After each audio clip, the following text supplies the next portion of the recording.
Guys, ಇವತ್ತು ನಾವು ಕೆನಗರಕ್ಕೂ ಬಂದಿದೆ. ನಾವು ಪಾರ್ಕಿಗೆ ಬಂದಿದೆ. ಅದಮ್ಮ ಹೊಸ ಫಿಲ್ಮ್ ನೋಡಕ್ಕೆ ಹೋಗುತ್ತೇವೆ. ದೊಡ್ಡ ದೊಡ್ಡ ಮರವಿದೆ, ಒಂದಿದೆ, ದೇವರ ಹೆಸರು ಗೊತ್ತಿಲ್ಲ. ಮತ್ತು ಮುಂದ್ಗಡೆ ಇರೋದೆಲ್ಲ ತೋರಿಸ್ಕೊಡ್ತೀನಿ ನೋಡಿ. ಕಾಡು ಮೇಡು ಎಲ್ಲ ಬೆಳೆದೈತೆ ನೋಡಿ.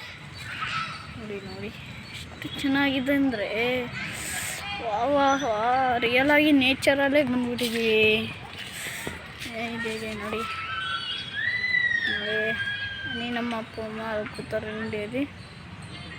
ಕೂತಾರೆ ಅವರು